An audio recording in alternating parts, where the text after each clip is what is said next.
Aláròyé máa wí o.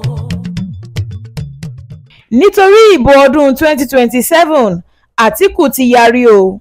Igbákejì ààrẹ orílẹ̀-èdè yìí tẹ́lẹ̀ Alhaji Atiku Abubakar ti ṣèlérí pé kì í ṣe lójú ayé òun ni ẹgbẹ́ òṣèlú APC máa fi ṣèrú lásìkò ìbò ọdún 2027. Ó ní gbogbo ohun tó bá gbà pátápátá làwọn máa fún un. Ọjọ́ àbámẹ́ta sátidé ọjọ́ 5 oṣù kejì ọdún yìí náà ni Àtíkù sọ̀rọ̀ ọ̀hún di mímọ̀ lórí ẹ̀rọ ayélujára lẹ́yìn tó gbàlejò ikọ̀ àwọn olóṣèlú jàǹkànjàǹkàn kan láti ìpínlẹ̀ Gombe nílé rẹ̀.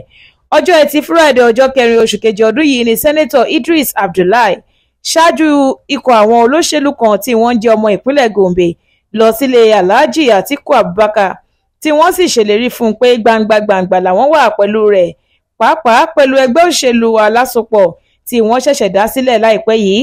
Lásìkò tí Àtíkù tó ń bá àwọn olóṣèlú ọ̀hún sọ̀rọ̀ náà ló ti bẹnu àtẹ́lù ìṣàkóso ìjọba ààrẹ Tinubu pé kò dáa rárá nítorí tí ebi, ìyà àti ètò ààbò dẹnu kọlẹ̀ lórílẹ̀‐èdè yìí. Ó ní, mo ti ṣèlérí fún àwọn ikọ̀ olóṣèlú kan láti ìpínlẹ̀ Gombe tí wọ́n wá kí mi lánàá pé ẹgbẹ́ òṣèlú ADC tá a ṣẹ̀ṣẹ̀ dá sílẹ̀ yìí kò ní já àwọn ọmọ Nàìjíríà kulẹ̀. Àwọn adarí tuntun tá a ṣẹ̀ṣẹ̀ yàn láti darí ìṣàkóso ẹgbẹ́ náà gbogbo wọn ló kújú òṣùwọ̀n tó láti darí rẹ̀. Màá rí dájú pé ẹgbẹ́ òṣèlú APC kò jí ìbò àwọn aráàlú lásìkò yìí.